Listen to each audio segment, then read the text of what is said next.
नमस्कार दोस्तों, मैं हूं नवैद खान एडवोकेट और आज हम जानेंगे कि मुचलका भरवाया जाना अर्थात मुचलका पाबंद क्या होता है। जब कभी भी पुलिस को लगता है कि किसी व्यक्ति या व्यक्तियों से शांति भंग होने की आशंका है या चुनाव का समय करीब जैसे ही आता है तब पुलिस कुछ व्यक्तियों को मुचलका भरवाती है अर्थात मुचलका पाबंद कर देती है। मुचलका पाबंदी की जो कार्रवाई की जाती है वो सीआरपीसी की धारा 107, 116 और 151 के तहत की जाती है। अब सवाल उठता है कि ये 107, 116 और 151 की कार्रवाई होती क्या है। सीआरपीसी अर्थात क्रिमिनल प्रोसीजर कोड अर्थात दंड प्रक्रिया संहिता कानून की वह किताब है जिसमें धारा 107, 116 और 151 को डिफाइन किया गया है। चलिए सबसे पहले हम जान लेते हैं कि धारा 107 क्या होती है। धारा 107 security for keeping the peace in other cases, जिसको हिंदी में कहा जाता है अन्य दशाओं में परिशांति कायम रखने के लिए प्रतिभूति। यहां पर थोड़ा सा क्लियर करता चलूं कि प्रतिभूति को इंग्लिश में सिक्योरिटी कहते हैं, इसको हम गारंटी भी कह सकते हैं। धारा 107 डिफाइन करती है कि जब किसी कार्यपालक मजिस्ट्रेट को, जिसको इंग्लिश में हम एग्जीक्यूटिव मजिस्ट्रेट भी कहते हैं, जिन एग्जीक्यूटिव मजिस्ट्रेट का मतलब होता है जिनको हम डीएम और एसडीएम के नाम से जानते हैं।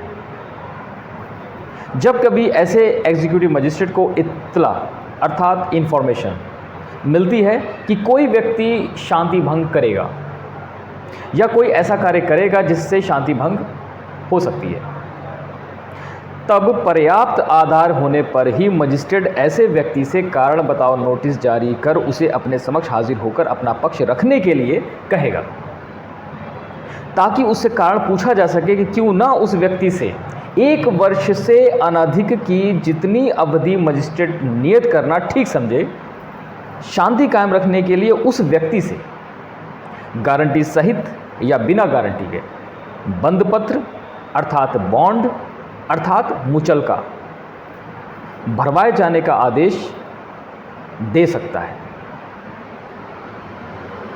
बंदपत्र, इसको इंग्लिश में बॉन्ड कहते हैं और उर्दू की बात करें तो मुचलका कहा जाता है। यह होती है धारा 107। तब उस व्यक्ति के पास 2 ऑप्शन होते हैं। पहला ऑप्शन, वह व्यक्ति उस मजिस्ट्रेट के समक्ष अपने मुचलके भर दे अर्थात बंदपत्र जमा करे।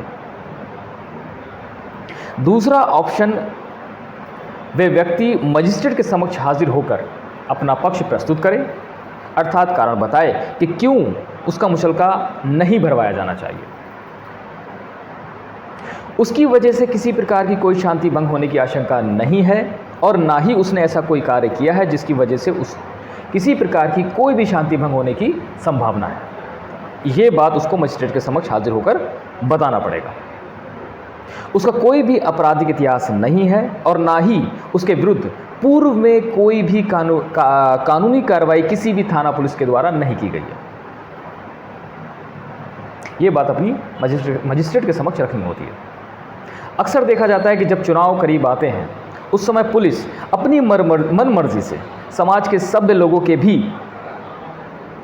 उनके विरोधियों के द्वारा गलत सूचना दिए जाने पर मुचलके भरवा देती है और जानकारी न होने की वजह से ऐसे सभ्य लोग मुचलका भर देते हैं, जिस वजह से भविष्य में उनको बार बार मुचलके भरना पड़ते हैं। अब कभी भी ऐसी नौबत आए तो आप मुचलका भरने के बजाय मजिस्ट्रेट के समक्ष हाजिर होकर अपना पक्ष प्रस्तुत करें, ताकि मजिस्ट्रेट सही जांच करवाकर पुलिस द्वारा की गई गलत कार्रवाई को निरस्त कर सके।